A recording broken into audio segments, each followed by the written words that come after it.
a eu aucune marche le 22 septembre 2020 à Yaoundé, mais 45 militants du mouvement pour la renaissance du Cameroun sont depuis le 30 octobre pour 39 et le 2 novembre pour 9 placés en détention provisoire à la prison centrale de Kondengui.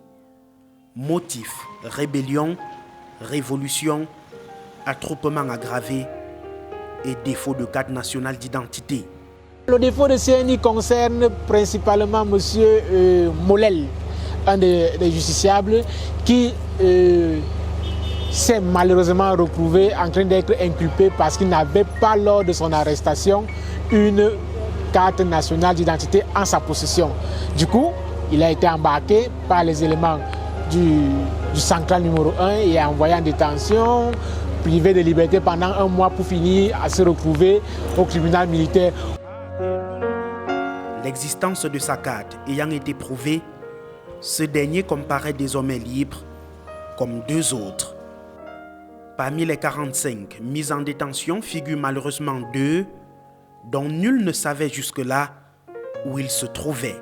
C'est une violation grave des droits de la défense parce que lorsque quelqu'un est détenu, il a droit à se faire assister, il a droit à son avocat. Ce sont les règles élémentiques juridiques. Mais alors, à savoir que pendant un mois, quelqu'un n'a pas eu droit à son avocat et qu'on le découvre uniquement devant le juge d'instruction, alors là, nous avons fait un très grand recul en ce qui concerne la matière des droits de l'homme. Et justement, ces 2 citoyens, malgré les tours que nous avons fait au CED, nous n'avons jamais eu à les rencontrer. Nous ne savons pour quelles raisons. Plus grave encore, l'un des détenus aurait subi des châtiments corporels, un séjour d'enfer dans les geôles du secrétariat d'État à la Défense à Yaoundé. Ils ont été arrêtés et puis encagés au secret et puis torturés. Et un certain monsieur Itifalia, le cas le plus dramatique, il s'est vu arrêté à l'Omnisport d'après ses déclarations. Les gens qui l'ont arrêté, ce sont arrêtés, dont les éléments de la gendarmerie qui l'ont arrêté, pendant le processus de son transfert au CED, ont cru devoir s'arrêter en route pour acheter une machette. D'après ça, ce sont ces déclarations qu'il faisait devant le commissaire du gouvernement pour acheter une machette. Et c'est avec cette machette, on ne sait pas à quelle fin, c'est avec cette machette qu'il a été torturé. Il nous a fait voir, le commissaire du gouvernement et nous autres de la défense, les blessures qu'il avait reçues au niveau du dos, de la plante des pieds, les mains qui étaient menottées, et tout ça.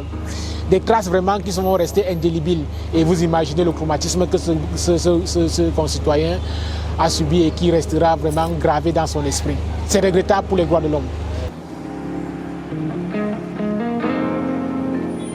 Parmi les responsables du MRC, déférés à la prison centrale de Yaoundé, Alain Fogué, trésorier national du parti, et Olivier Bibou-Nissak, porte-parole de Maurice Kamto.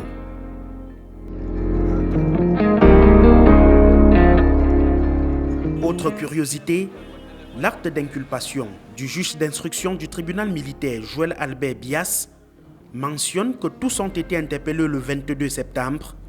Les arrestations ont pourtant eu lieu entre le 15 et le 23. Que vous ayez été ou pas au lieu du domicile, l'acte d'inculpation qui pose témoigne et montre que, selon le juge d'instruction, montre que vous avez été présent lors des faits. Même si on vous a pris dans votre boutique, même si on vous a pris chez vous, comme le cas de M. Bibou-Nissak, qui a été invité, selon ses déclarations, qui a été invité à sortir de son domicile pour aller répondre à une invitation du responsable de la police. Le collectif d'avocats Sylvain Soup travaille à prouver l'innocence de ses clients, détenus pour 6 mois renouvelables, le temps pour le juge d'instruction de boucler son enquête et de les renvoyer devant un autre juge pour jugement. Au sein du mouvement pour la renaissance du Cameroun, l'innocence des camarades ne souffre d'aucun doute. L'acte est purement politique. Nous pensons que comme en 2019, cette démarche va être un coup d'épée dans l'eau, c'est-à-dire sans grand effet. Et nous serons toujours là pour vous servir. Plusieurs voix s'élèvent cependant sur les réseaux sociaux pour critiquer le laxisme et l'indifférence des responsables du MRC face à la torture de ses militants. Un avis que ne partage pas Okala Ibodé. Yaoundé est plus compliqué que ça. Il n'est pas question pour le régime en place de laisser quelques mouvements, quelques expressions de liberté s'exercer aussi facilement à Yaoundé.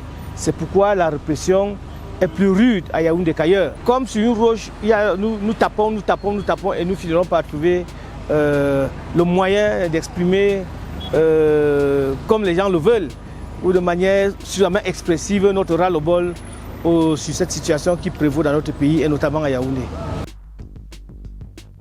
Si 45 personnes sont placées en détention provisoire, il convient de rappeler que de centaines d'autres attendent d'être fixées sur leur sort dans les tribunaux militaires de Douala et de Bafoussam entre autres.